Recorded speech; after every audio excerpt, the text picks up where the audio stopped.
Hello friends, आप सभी को स्वागत है हमारे एक नए वीडियो में। तो आज हम बात करने वाले हैं कि अगर आपको लॉस हो गया है, बहुत ज़्यादा लॉस हो गया है, तो आप उस लॉस को रिकवर कैसे कर सकते हैं और अपना पोर्टफोलियो वापस से रीबिल्ड कैसे कर सकते हैं। तो पहली बात तो अगर आपको लॉस हो रहा है तो फ्रेंड्स वो या तो इंट्राडे ट्रेडिंग में हो रहा होगा, या तो कोई आपने बहुत मतलब किसी एक स्टॉक में कोई मतलब जिसका फंडामेंटल वगैरह अच्छा नहीं था तो उसमें आपने लगा दिया होगा, तो वो बैठ गया होगा और उसमें उसमें आपने पूरा पैसा लगा दिया होगा। तो दो ही कारण से लॉस हो सकता है। अगर आप एक अच्छी कंपनी, एक अच्छा फंडामेंटल वाले स्टॉक को सेलेक्ट करते हैं तो वो आपको लॉस नहीं देगा। अगर वो लॉस देगा तो वो प्रॉफिट दे भी देगा लास्ट में कुछ दिनों के बाद। अगर वो लगातार लॉस दे रहा है, अगर वो लगातार माइनस में जा रहा है, तो उसकी संभावना फ्रेंड्स कुछ नहीं है बढ़ने की। तो आप इस बात को जितनी जल्दी हो उतनी जल्दी समझ जाइए। अगर आप एक बिगिनर हैं, आपको अभी 6-7 महीना हुआ है मार्केट में आए, अगर आप बहुत रिसेंटली ज्वाइन किए हैं मार्केट को, तो आप इंट्राडे से दूर रहिए।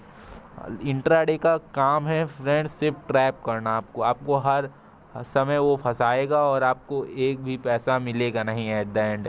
आप हमेशा लॉस कर बैठेंगे और इंट्राडे में हमेशा कुछ ज़्यादा अर्न करने की हमेशा एक तरीके के एडिक्टेड रहते हैं। तो उसमें ज़्यादा करते करते वो पूरा ज़्यादा चला भी जाता है एक ही दिन में। तो ऐसा आपको कुछ करना नहीं है। आप अगर लॉस रिकवरी करना चाहते हैं तो सबसे पहली चीज़, आप अपने माइंड पे कंट्रोल रखिए, इंट्राडे से दूर रहिए।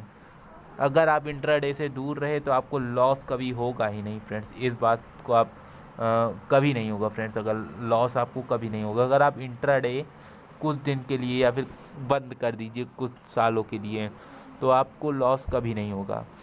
और अगर बात करें, आप ऐसी कंपनियां में इन्वेस्ट कर देते हैं जो कि बहुत ज़्यादा बंद हो जाती हैं, जैसे कि DHFL हो गया। अभी जो रिसेंटली PC ज्वेलर वगैरह जो कंपनियां हैं, ये सब क्या है, इन सब का फंडामेंटल उतना स्ट्रांग नहीं था। इनके जो प्रॉफिट आ रहे थे वो सब एकदम बेकार थे, मतलब माइनस में जा रही थी कंपनियां। तो अब बात आती है इसको रिकवरी कैसे होगी।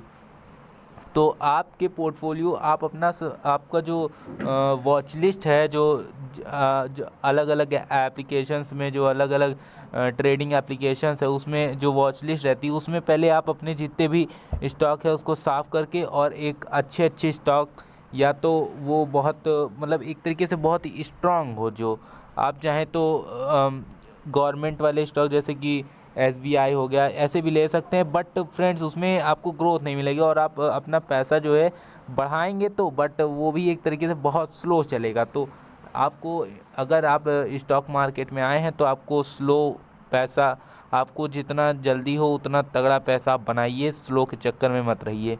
बट इतना भी फास्ट जाने की ज़रूरत नहीं है कि आप इंट्राडे पे इंट्राडे करिए और अपना लॉस कर बैठिए। तो आपको एक तरीके से माइंड मीडियम में चलना है, आपको ना ज़्यादा स्पीड रखनी है ना ज़्यादा स्लो चलना है। तो आप एक ऐसे स्टॉक सेलेक्ट करिए जो कि बड़े बड़े बहुत बड़ी बड़ी कंपनियां हैं और जिनमें पोटेंशियल बहुत ज़्यादा हो। जैसे कि अगर आप म्यूचुअल फंड में देखेंगे तो म्यूचुअल फंड में जितने भी जो स्टॉक्स रहते हैं, जैसे कि जो फंड रहते हैं, वो सब अलग अलग कंपनियों में पैसा लगाते हैं। तो वो जो कंपनियां जो उसमें पैसा लगाती हैं, जिन जिन स्टॉक में वो वाली कंपनियां लगाती हैं फंड वाली, तो वो सब एक्सपर्ट रहते हैं, वो बहुत अपने एरिया में वो महारथी रहते हैं। तो अगर आप वहाँ पे थोड़ा सा खोल के देखेंगे तो उसमें लिखा रहेगा एक्सिस ब्लू चिप ने इतना पैसा लगाया बजाज फाइनेंस में या फिर किसी और कंपनी में।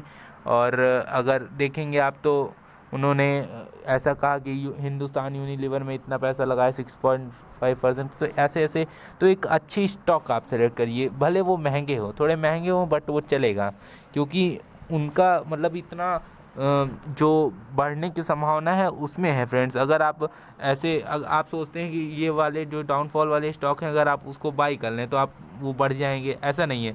अगर कोई बहुत बड़ी क्राइस वगैरह आई है तो तभी स्टॉक डाउनफॉल होते हैं, ऐसा नहीं है कि वो भी हमेशा बढ़े रहेंगे। बट अगर कोई स्टॉक सही ट्रेंड चल रहा है मार्केट है, लेकिन वो फिर भी गिरा हुआ है, तो उसमें उसका कुछ नहीं हो सकता। तो अगर आप मार्केट के हिसाब से रिएक्ट करने वाले स्टॉक चुनिए। तो जैसे कि आप देखेंगे तो जो एक्सिस बैंक वगैरह हैं इस समय अभी कोरोना वायरस के कारण गिरे हुए हैं, बट वो क्या हमेशा गिरे थोड़ नहीं रहेंगे फ्रेंड्स। वो एक बहुत ही बिल्डअप कंपनी है, वो कुछ दिनों में बहुत तगड़ा वो उछाल मारेगी और अपने वापस जो उसका जो उसने हाई बनाया है वो बढ़ जाएगा।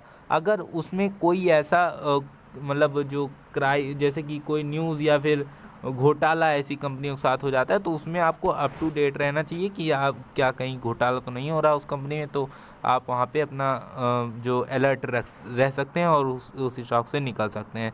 तो अगर आपको लॉस हुआ है तो आप पहले चीज़ इंट्राडे से दूर रहिए। दूसरी चीज़, आपको ठीक ठाक अपना पोर्टफोलियो जो है जो वॉच लिस्ट है उसको रीबिल्ड करना है, एक अच्छे स्टॉक चुन के डालने हैं। और तीसरी बात फ्रेंड्स, आप एक ही साथ एक कंपनी पैसा मत लगाइए, आप डिस्ट्रीब्यूट कर दीजिए, कुछ पैसा इस कंपनी में कुछ पैसा उस कंपनी में, ऐसे करके कर दीजिए। आपका जितना भी लॉस है फ्रेंड्स वो लगभग, अगर एक साल अगर आप ऐसे करते हैं तो जितना भी लॉस है वो सब रिकवरी हो जाएगा। अगर आप सोच रहे हैं इंट्राडे से मैं करूं, तो ऐसी बात नहीं फ्रेंड्स, इंट्राडे में लॉस होता ही है। और अगर आप कुछ दिन बाद अगर प्रोफेशनल हो जाते हैं तो इंट्राडे भी बहुत अच्छा माना जाता है। बट अभी के लिए अगर आप एक बिगिनर हैं तो कृपया करके इंट्राडे से दूर रहें। अगर आप इंट्राडे से दूर रहेंगे तो ऑटोमेटिकली आपका लॉस बंद हो जाएगा। सो जो मेन पॉइंट है, इंट्राडे से दूर रहिए बस, और अपने पैसे को इक्वली डिस्ट्रीब्यूट करके कंपनियां में लगाइए, आपको प्रॉफिट 100% होगा। सो आशा करता हूँ वीडियो आपको पसंद आया होगा। पसंद आया तो फ्रेंड्स लाइक जो कर दिएगा। थैंक यू फ्रेंड्स, मिलते हैं अगले वीडियो में। और यदि आप इस चैनल पर नए हैं तो सब्सक्राइब कर लीजिएगा। Thank you friends, take care, bye bye.